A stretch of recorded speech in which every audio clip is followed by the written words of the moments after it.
Hi, my name is Yusef, Mathkour. I hope you guys are having a great day. So for this assignment, I decided to do an acronym of the main parts of the brain involved in memory, and also a memory palace for how to effectively study. So for my acronym of the main parts of the brain, seeing this image, you can see the main parts, which are the prefrontal cortex, the amygdala, the hippocampus, and the cerebellum. So my acronym was Amy hated celebrating pre-corona. Amy would stand for amygdala, hated stands for the hippocampus, celebrating stands for the cerebellum, pre is an acronym for the prefrontal, and corona is an acronym for the cortex. And I'm sure we can all relate to this one, which will help us memorize this better since we all have to deal with this life of corona. Now, for my second part, I decided to do a memory palace on how to effectively study. And so first, I want to picture yourself outside of a house. And in this house, you are thinking deeply about all the senses you can hear, touch, feel, see, and smell. Now, this will help us remind us that in order to study effectively, we must think deeply about what we're actually learning. And as you're continuing on in the house, you see a mirror. And as you look at this mirror, you see yourself in a clown costume, juggling balls.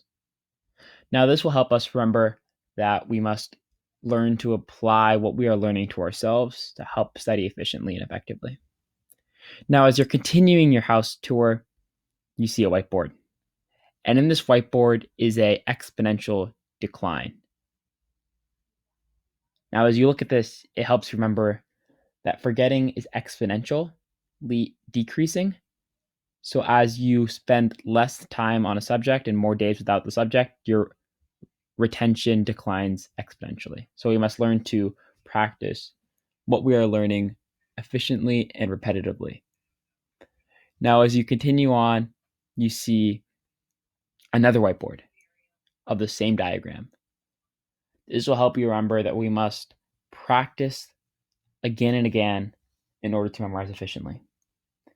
Now, as you continue on your house, you realize your house is silent and there's nothing that can distract you. It's just you in the house. Now, this will help remind you that in order to study efficiently, we must have zero distractions. And as you continue on in the house, you see weights and a yoga mat.